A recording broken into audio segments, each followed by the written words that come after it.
કેમ છો વિદ્યાર્થી મિત્રો? NCERTનું યુનિટ નંબર 12 આલ્ડિહાઇડ કીટોન અને કાર્બોક્સિલિક એસિડ સંયોજનની જે એક્સરસાઇઝ આપણી ચાલુ છે એમાં આપણે આજે 14મો છે 12.14 છે ત્યાંથી આપણે પાછી આપણી શરૂઆત કરીએ છીએ. તમને એવું પૂછવામાં આવેલું છે કે તમે બેન્ઝીનમાંથી, એટલે તમારે શરૂઆત બધી બેન્ઝીનથી જ કરવાની છે, આ રીતે બધા સંયોજનો કેવી રીતે બનાવશો, તમે કોઈ પણ અકાર્બનિક પ્રક્રિયક અને એકથી વધુ કાર્બન પરમાણુઓ ન હોય તેવા કોઈ પણ કાર્બનિક પ્રક્રિયકનો ઉપયોગ કરી શકો છો. રાઈટ? અહીંયા તમને કહે છે કે how will you prepare the following compounds from benzene and you may use any inorganic reagents and any organic reagents having not more than 1 carbon atom. Okay, so આપણે સ્ટાર્ટ કરીએ. ફર્સ્ટ છે methyl benzoate. મારે શું બનાવવું છે? Methyl benzoate બનાવવું છે. અહીંયા ઘણા બધા તબક્કાઓ હોઈ શકે છે. તમે સૌથી પહેલાં તમે જોશો તો અહીંયા તમને મિથાઇલ બેન્ઝોએટ થોડુંક આજે પેજમાં એવું બનશે પણ તમને ખ્યાલ આવી જશે. પણ હું અત્યારે જેને કહી શકે ને કે મેક્સિમમ ઝૂમ ઇન કરેલું છે મેં, એટલે તમે અહીંયા મિથાઇલ બેન્ઝોએટનું સ્ટ્રક્ચર આપેલું છે. તમને ખબર છે પેલા મિથાઇલ બેન્ઝોએટ કોણ છે? એસ્ટર છે. તો એસ્ટર માટે મારે પહેલા શું બનાવવું પડે? કાર્બોક્સિલિક એસિડ તો બનાવવું પડે, એની આલ્કોહોલ સાથે પ્રક્રિયા. તો કાર્બોક્સિલિક એસિડ બનાવવું છે. બેન્ઝીનમાંથી શું બનાવવું છે? બેન્ઝોઇક એસિડ બનાવવું છે. બરાબર છે? તો બેન્ઝીનમાંથી જો તમારે બેન્ઝોઇક એસિડ બનાવવું હોય તો તમે કેવી રીતે બનાવી શકો છો? રાઈટ? એટલે હવે તમારે એમ જોવાનું કે આમાં બે રસ્તા છે. હું તમને બધા રસ્તા તમને બતાવું છું. પેલા બેન્ઝીનનું છે ને બ્રોમિનેશન કરેલું છે Br2 FeBr3 વડે. તમને કદાચ ખબર છે ન્યુક્લિયર બ્રોમિનેશન અથવા ઇલેક્ટ્રોન અનુરાગી એરોમેટિક વિસ્થાપન પ્રક્રિયા કહીએ છીએ. Right? Substitutions by electrophile and second order reaction છે. બ્રોમોબેન્ઝીન બનશે. એમાં મેગ્નેશિયમ ધાતુ સાથે આપણે પેલા ગ્રીગ્નાર્ડ પ્રક્રિયક બનાવશું નિર્જલ ઇથરની હાજરીમાં. એટલે આ તમને જે બને છે, આ તમારી જે પ્રોડક્ટ બને છે એનું નામ શું છે? તો કે ફિનાઇલ મેગ્નેશિયમ બ્રોમાઇડ. ફિનાઇલ મેગ્નેશિયમ બ્રોમાઇડ આ તમને પ્રાપ્ત થયું. હવે એમાં તમે સૂકો બરફ નાખો છો, ડ્રાય આઈસ અને H3O+ વડે જલ વિભાજન કરશો તો તમને અહીંયા બેન્ઝોઇક એસિડ પ્રાપ્ત થશે. બાકી તો આપણને ખબર છે કે હવે મિથેનોલ વધુ પ્રમાણમાં સાંદ્ર H2SO4 સાથે તમે જો એને ગરમ કરશો તો એસ્ટરીકરણની પ્રક્રિયા, ફિશર એસ્ટરીફિકેશન થઈ અને મિથાઇલ બેન્ઝોએટ બનશે. આ ઉપરાંત બીજો પણ એક રસ્તો છે, યાદ આવે છે તમને? બેન્ઝીનમાંથી હું પેલા ટોલ્યુઇનમાં જઈશ ફ્રીડલ ક્રાફ્ટ આલ્કાઇલેશન કરીને, અને ટોલ્યુઇનથી હું બેન્ઝોઇક એસિડ આવી જઈશ KMnO4 KOH વડે ઓક્સિડેશન કરીને, અને અહીંયાથી પણ આપ જઈ જ શકો છો. તો આ તમને ખ્યાલ આવી ગયેલો છે? ક્લિયર થઈ ગયું તમને? બરાબર, ફાઇન. હવે તમને શું કહે છે કે તમે કોઈ પણ અકાર્બનિક પ્રક્રિયક અને એકથી વધુ કાર્બન પરમાણુઓ ન હોય તેવા કોઈ પણ કાર્બનિક પ્રક્રિયકનો ઉપયોગ કરી શકો છો. એકથી વધુ કાર્બન પરમાણુઓ ન હોવા જોઈએ એવા તમે અકાર્બનિક પ્રક્રિયક કે કાંઈ પણ વસ્તુ તમે યુઝ કરી શકો છો. હવે તમને બીજું પૂછ્યું છે, અને છે બેન્ઝીનમાંથી મેટાનાઇટ્રોબેન્ઝોઇક એસિડ. નામ પેલા વાંચી લ્યો. મેટાનાઇટ્રોબેન્ઝોઇક એસિડ એટલે COH અને નાઇટ્રો બંને સમૂહ છે, અને COH મેટા ગ્રુપ છે તો નાઇટ્રો મેટામાં જ આવશે. એટલે તમારે પેલા બેન્ઝોઇક એસિડ તો બનાવવું જ પડશે ને પછી એનું નાઇટ્રેશન કરી નાખો. તો હમણાં આપણે જે ગયા હતા એ જ પ્રમાણે તમે પેલા બ્રોમિનેશન કરીને બ્રોમોબેન્ઝીન બનાવશો. પછી મેગ્નેશિયમ ધાતુ સાથે તમે જ્યારે પેલા પ્રક્રિયા કરી અને અહીંયા ફિનાઇલ મેગ્નેશિયમ બ્રોમાઇડ બનાવશું, અને આ ફિનાઇલ મેગ્નેશિયમ બ્રોમાઇડની આપણે સૂકા બરફ સાથે પ્રક્રિયા કરી બેન્ઝોઇક એસિડ, અને હવે નાઇટ્રેશન શરૂ થાય છે. સાંદ્ર HNO3 સાંદ્ર H2SO4 છે, નાઇટ્રેશન તમે કરો. મેટા છે એટલે ઉગ્ર પ્રક્રિયા પરિસ્થિતિમાં કરવું પડશે અને મેટા નાઇટ્રોબેન્ઝોઇક એસિડ પ્રાપ્ત થશે. બાકી આપણો રસ્તો ઓલો પણ છે. બેન્ઝીનમાંથી CH3Cl AlCl3 કરી તમે બેન્ઝોઇક એસિડમાં ડાયરેક્ટ મીન્સ વાયા પેલા ટોલ્યુઇન, અને ટોલ્યુઇનમાંથી તમે બેન્ઝોઇક એસિડમાં જઈ શકો છો. એટલે અહીંયા ટોલ્યુઇન આવી જાય, પછી સીધું આ તબક્કો ન આવે, સીધું શું આવી જાય? બેન્ઝોઇક એસિડ આવી શકે છે. તમને એવી રીતે પૂછ્યું છે કે બેન્ઝીનમાંથી પેરાનાઇટ્રોબેન્ઝોઇક એસિડ. તો જે હમણાં આપણે ડિસ્કસ કરતા હતા એ જ વાત ફરીથી પાછી આવી કે તમે પેલા બેન્ઝીનની મિથાઇલ ક્લોરાઇડ સાથે નિર્જળ AlCl3 ની હાજરીમાં ફ્રીડલ ક્રાફ્ટ આલ્કાઇલેશન પ્રક્રિયા કરો. આ એક પ્રકારની ઇલેક્ટ્રોન અનુરાગી એરોમેટિક વિસ્થાપન પ્રક્રિયા છે, સેકન્ડ ઓર્ડર રિએક્શન છે. ટોલ્યુઇન બની જશે. અંદાજિત અહીંયા મારા ખ્યાલ મુજબ 80 ડિગ્રી સેન્ટીગ્રેડની જરૂર પડશે. પછી આ ટોલ્યુઇનને તમે સાંદ્ર HNO3 અને સાંદ્ર H2SO4 વડે તમે નાઇટ્રેશન કરી શકો છો. અંદાજિત અહીંયા આપણે આમ જોવા જઈએ તો 60 થી 70 ડિગ્રી સેન્ટીગ્રેડ તાપમાને જો તમે પ્રક્રિયા કરશો તો ઓર્થોનાઇટ્રોટોલ્યુઇન કે જે પ્રવાહી સ્વરૂપમાં છે અને અલ્પ નિપજ મળશે, અને પેરાનાઇટ્રોટોલ્યુઇન સોલિડ ફોર્મેટમાં છે અને મુખ્ય નિપજ બનશે. પછી તમે એનું ફિલ્ટરેશન કરો, એને ટૂંકમાં તમે જુદા પાડી દો આ બંનેને, કારણ કે આ સોલિડ ફોર્મેટમાં છે એટલે આ જુદું પડી ગયું, એટલે તમે ફિલ્ટરેશન કરી શકો છો. અને પછી બાકી તો તમારે એનું ઓક્સિડેશન આલ્કલાઇન KMnO4 સાથે આપણે કરવાનું છે, અને બીજું એસિડિક, ત્યાર પછી આપણે એસિડિક કરી નાખશું તો પેરાનાઇટ્રોબેન્ઝોઇક એસિડ પ્રાપ્ત થઈ જાય છે. એકદમ સહેલો વિભાગ જે છે એ પેરાનાઇટ્રોબેન્ઝોઇક એસિડનો અહીંયા તમને જોવા મળશે. એના પછી તમને આપેલું છે અને છે બેન્ઝીનમાંથી ફિનાઇલ એસિટિક એસિડ. શું આપેલું છે તમે જુઓ બરાબર. બેન્ઝીનમાંથી તમને શું આપ્યું છે, પહેલા ફિનાઇલ એસિટિક એસિડ તમને આપવામાં આવેલું છે. તો આપણે પહેલા બેન્ઝીનમાંથી ફિનાઇલ એસિટિક એસિડ કેવી રીતે બનાવી શકાય, પહેલા ફિનાઇલ એસિટિક એસિડનું સ્ટ્રક્ચર જોઈ લો. CH2COOH છે, બહુ સરસ પરિવર્તન છે, આ પણ ધ્યાનમાં રાખવાનું છે. કુલ કાર્બન કેટલા છે 2, અને અહીંયા બેન્ઝીનમાં કેટલા છે 1. તો તમે પહેલા બેન્ઝીનમાંથી આપણે વાત થઈ હતી ટોલ્યુઇનમાં જતા રહ્યો. ફ્રીડલ-ક્રાફ્ટ આલ્કાઇલેશન વાળી પ્રક્રિયાથી તમે જઈ શકો છો 80 ડિગ્રી સેન્ટીગ્રેડ તાપમાને. હવે આ ટોલ્યુઇનનું ધ્યાન રાખજો, શું કરવાનું છે, એનું તમારે બ્રોમિનેશન કરવાનું છે. પણ ક્યાં, તો કે અહીંયા જ. એટલે અહીંયા કરો ને એ ઇલેક્ટ્રોન અનુરાગી વિસ્થાપન થાય, અહીંયા મુક્ત મૂલકથી થાય. એટલે તમારે ફ્રી રેડિકલથી, એટલે મુક્ત મૂલક વિસ્થાપન બ્રોમિન અને આની સાથે. અહીંયા તમારી બુકમાં નથી લખ્યું, બાકી અમે ઘણી બધી વખત NBS પણ વાપરીએ છીએ. NBS આ બહુ બેસ્ટ કમ્પાઉન્ડ છે, NBS, રાઈટ. સક્સિનેમાઇડ કરીને આખો કમ્પાઉન્ડ આવતો હોય છે. અને આ છે ને એલાઇલિક કે બેન્ઝાઇલિક ગ્રુપ, ખાસ કરીને એલાઇલિક ગ્રુપ માટે તમારે ફ્રી રેડિકલ જનરેટ કરવા માટે આ તમે ક્યારેય કોમ્પિટિટિવ એક્ઝામમાં જોજો, N-બ્રોમોસક્સિનેમાઇડ એવી તમે બતાવતા હશે તમને, રાઈટ. તો આનો પણ તમે યુઝ કરી શકો છો, અથવા તમારા માટે તો આ તો છે જ. તો અહીંયા બેન્ઝાઇલ બ્રોમાઇડ થઈ જશે, અને આ બેન્ઝાઇલ બ્રોમાઇડની તમારે આલ્કોહોલિક KCN સાથે, બરાબર છે, આલ્કોહોલમાં બનાવેલા પોટેશિયમ સાયનાઇડ સાથે કેન્દ્ર અનુરાગી વિસ્થાપન પ્રક્રિયા કરશો, અને સાઇનેશન કહેવામાં આવે છે. એટલે બ્રોમિનને બદલે સાયનાઇડ આવી ગયો, એટલે બેન્ઝાઇલ સાયનાઇડ બની ગયું. હવે તમે એસિડિક જળ વિભાજન એનું કરાવશો તો ફિનાઇલ એસિટિક એસિડ પ્રાપ્ત થશે, બરાબર. એવી જ રીતે તમને પૂછ્યું છે કે બેન્ઝીનમાંથી પેરાનાઇટ્રોબેન્ઝાલ્ડિહાઇડ બનાવવું છે. શું બનાવવું છે? પેરાનાઇટ્રોબેન્ઝાલ્ડિહાઇડ.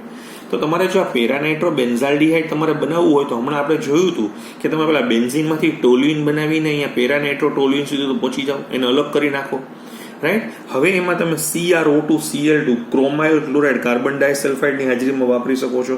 જો તમારી પાસે આ ન હોય તો આપણે યાદ આવે છે ને તમને, હું આ CrO3 અને એસિટિક એનહાઇડ્રાઇડ પણ વાપરી શકું છું. આ નિર્બળ ઓક્સિડેશન કરતા પદાર્થો છે, અને એનાથી તમારો જે CH3 છે એ CHO માં રૂપાંતરિત થઈ જશે, એટલે તમને પેરાનાઇટ્રોબેન્ઝાલ્ડિહાઇડ પ્રાપ્ત થશે. તો આ તમને સરસ મજાનો 14મો પ્રશ્ન આપેલો છે. આ બધા પરિવર્તનો ક્યારેક 2 માર્ક્સ 3 માર્ક્સ સુધી પૂછાતા હોય છે, તો આની આપણે તૈયારી રાખવી જોઈએ.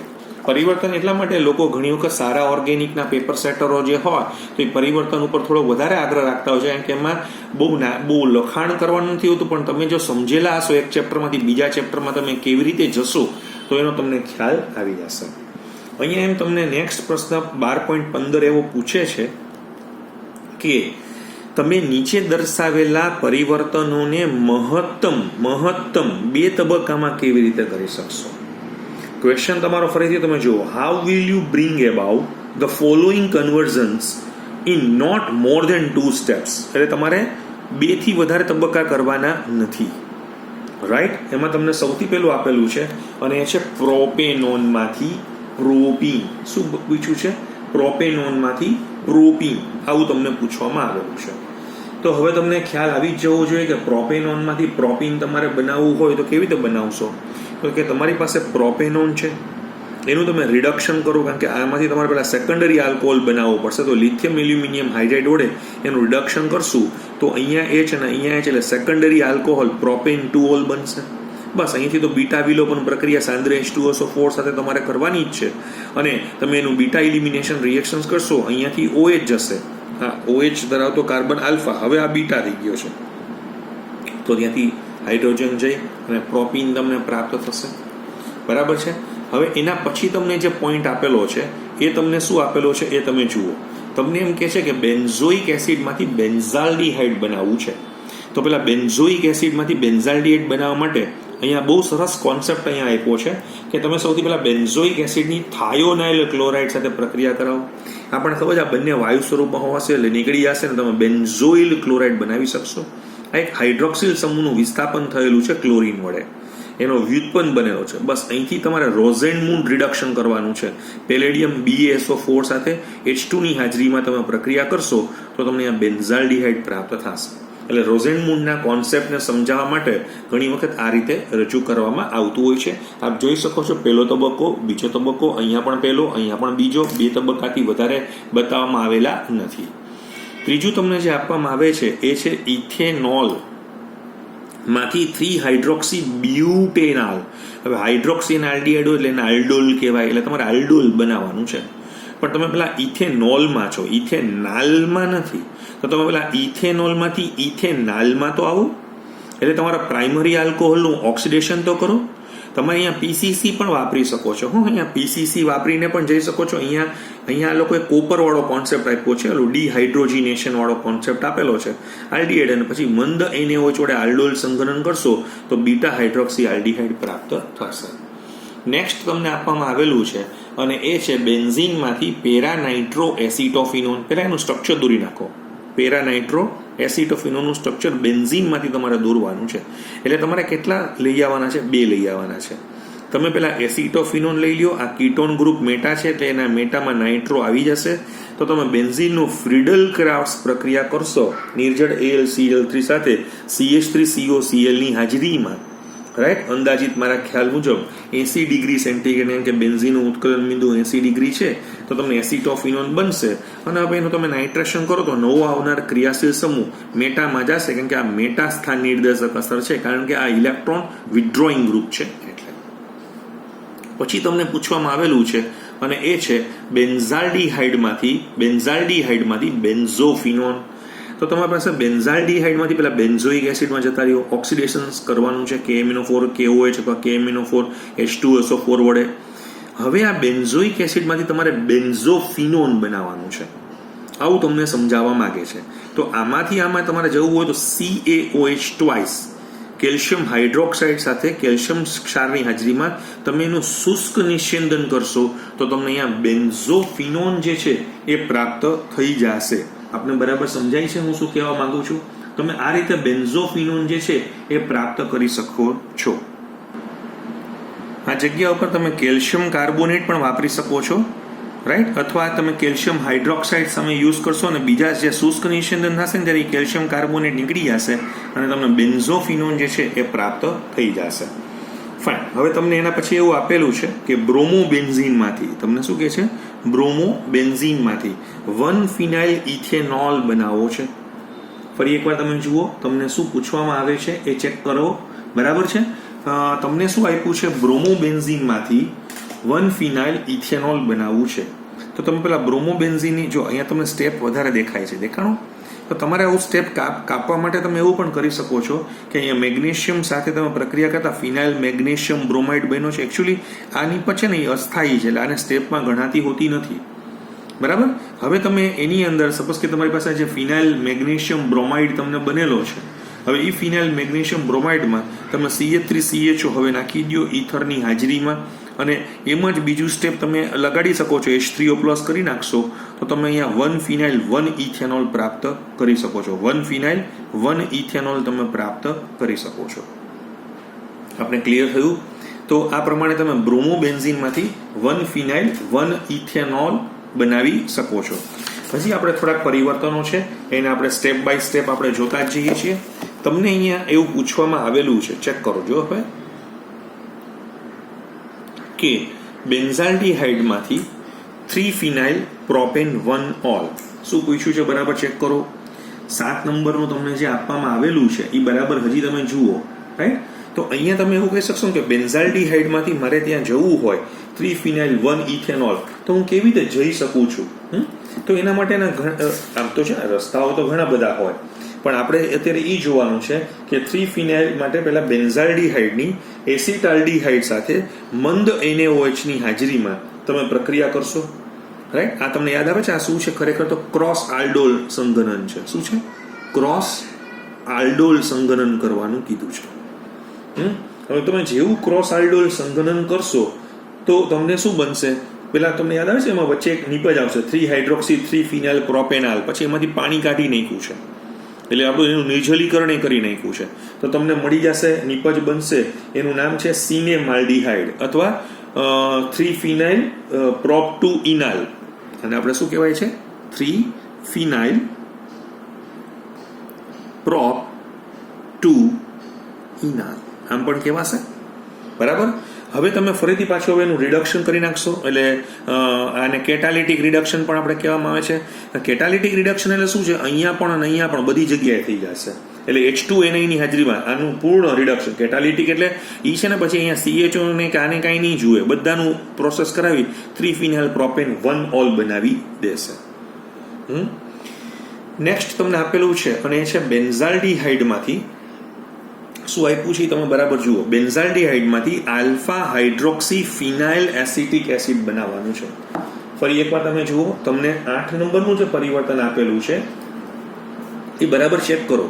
બેન્ઝાલ્ડિહાઇડમાંથી આલ્ફા હાઇડ્રોક્સી ફિનાઇલ એસિટિક એસિડ છે. તો તમારી પાસે સૌથી પહેલા તો બેન્ઝાલ્ડિહાઇડ છે, એની પ્રક્રિયા તમે હાઇડ્રોજન સાયનાઇડ સાથે કરો. યાદ આવે છે ને?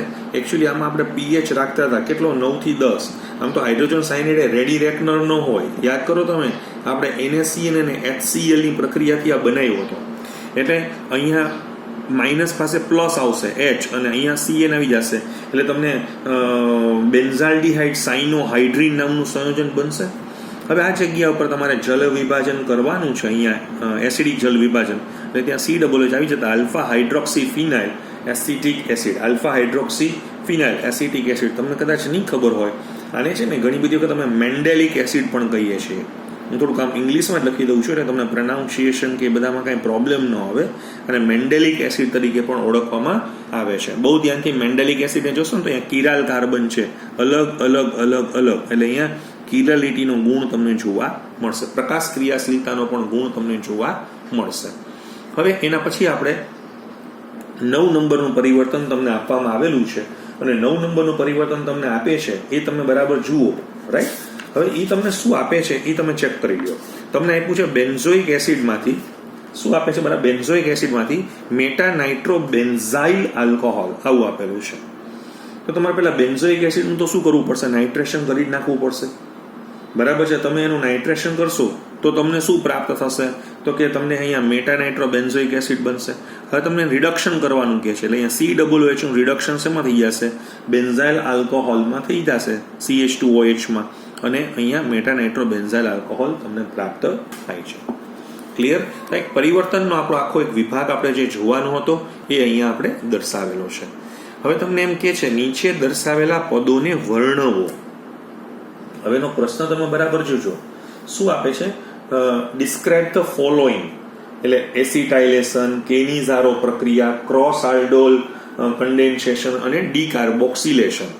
તો એસિટાઇલેશન તો આપણે બધાને ખબર જ છે કે તમે કોઈ પણ સંયોજન હોય, રાઈટ, એમાં હાઇડ્રોક્સિલ ગ્રુપ હોય કે NH2 ગ્રુપ હોય કે Na4 ગ્રુપ હોય, તો એમાં હાઇડ્રોજન પરમાણુનું વિસ્થાપન જો તમે એસિટાઇલ સમૂહ વડે કરાવો તો એને એસિટાઇલેશન કહેવાય. જેમ કે આલ્કોહોલના ઘરમાં તમે લઈ આવો, ફિનોલના ઘરમાં લઈ આવો, એનિલિનના ઘરમાં લઈ આવો, તો તમને આ રીતે એસિટાઇલેશન થશે.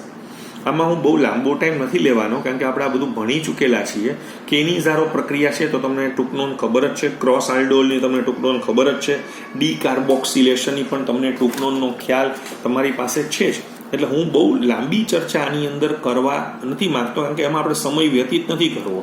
તમે પણ જોઈ લેજો, તમને કેનિઝારો પ્રક્રિયાની ટૂંકનોન તો આપણો આખો એક લેક્ચર છે, અને પ્લસ NCERTની બુકમાં કેનિઝારો પ્રક્રિયાનો જે કોન્સેપ્ટ આપવામાં આવેલો છે તો એ તમારે ત્યાં ખાસ ચેક કરી લેવો, બરાબર છે.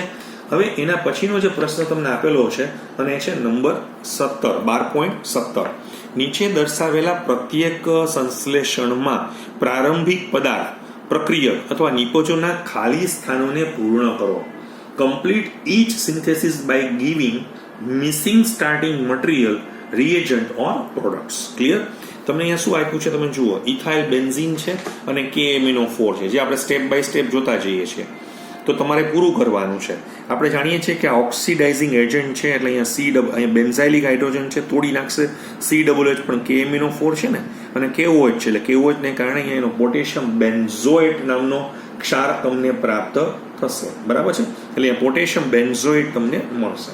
કોઈને હજી આગળ વધવું હોય તો તમે અહીંયા મંદ HCl વડે, કરવાનું નથી આપણે, કંઈ જરૂર નથી, રાઈટ? તમે મંદ HCl વડે એનું આપણે તટસ્થીકરણ અથવા જેને કહી શકાય ન્યુટ્રલાઇઝેશન આપણે કરશું તો આપણે અહીંયા શું બની જશે? બેન્ઝોઇક એસિડ બની જશે. થેલિક એસિડ આપ્યું છે તમને જુઓ, અને SOCl2 કીધું છે, તો બંને જગ્યાએ શું આવી જશે? OH નીકળીને Cl આવી જશે, SO2 અને HCl નીકળી જશે. અને આને આપણે શું કહેવામાં આવે છે? બરાબર છે? જુઓ, થેલોલાઇલ ક્લોરાઇડ, રાઈટ? થેલોલાઇલ ક્લોરાઇડ સ્પેલિંગ જે છે ને એનું કંઈક આ રીતે છે, PHTHALOYL. PHમાં આપણે જે બોલીએ છીએ ને, પ સાયલેન્ટ છે, ઓકે? Chloride CHLORID.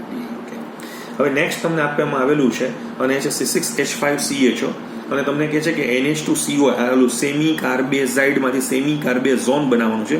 અહીંથી O નીકળશે અને આ બાજુથી H2 કાઢી નાખો એટલે બેન્ઝાલ્ડીહાઇડ સેમી કાર્બેઝોન નિપજ તમને પ્રાપ્ત થશે. પછી તમને કહે છે કે બેન્ઝીન અને બેન્ઝોયલ ક્લોરાઇડ તમારે શું બનાવવાનું છે તમે જુઓ.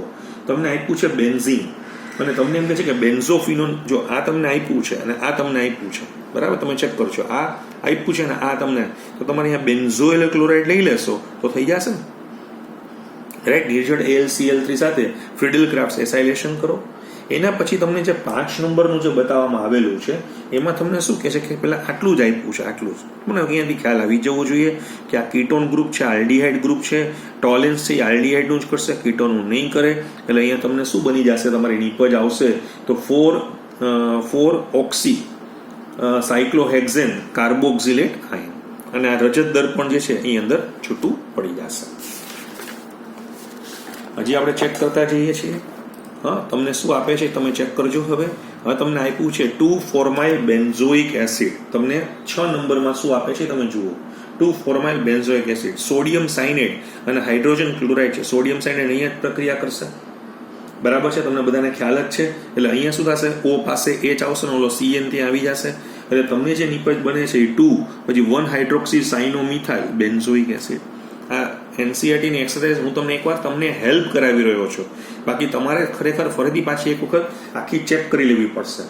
નેક્સ્ટ તમને આપેલું છે 7 નંબર બેન્ઝાલ્ડીહાઇડ અને પ્રોપેનાલ આપ્યું છે. મંદ એને હોય છે, આપણને ખબર જ છે, ક્રોસ આલ્ડોલ સંઘનન છે અને એને આપણે ક્લેઝન સ્મિથ પ્રક્રિયા તરીકે પણ આપણે ઓળખતા હતા. યાદ કરજો આપણો લેસન. આની પાસે આલ્ફા નથી, આની પાસે આલ્ફા છે. આનો ઇનોલેટ બનાવો, આના ઘરમાં લઈ જાઓ એટલે તમને શું મળશે? 2-મિથાઇલ 3-ફિનાઇલ પ્રોપ 2 ઇનાલ બની જાય. ઇનાલ ઇથેનોલ નહીં. ઓકે, ચાલો. હવે એ જ પ્રમાણે તમે નેક્સ્ટ જોઈ શકો છો કે તમારી પાસે આપ્યું છે નંબર 8 આપ્યો છે ને અહીંયા કીટોનમાં CH3CO CH2 COO C2H5 છે. ઓકે, અને એનું સોડિયમ બોરોહાઇડ્રેટ. હવે સોડિયમ બોરોહાઇડ્રેટ છે ને એ એસ્ટરનું અને કીટોનમાંથી કોનું રિડક્શન કરશે? તો કે ખાલી કાર્બોનિલ સમૂહનું જ રિડક્શન કરી શકે છે.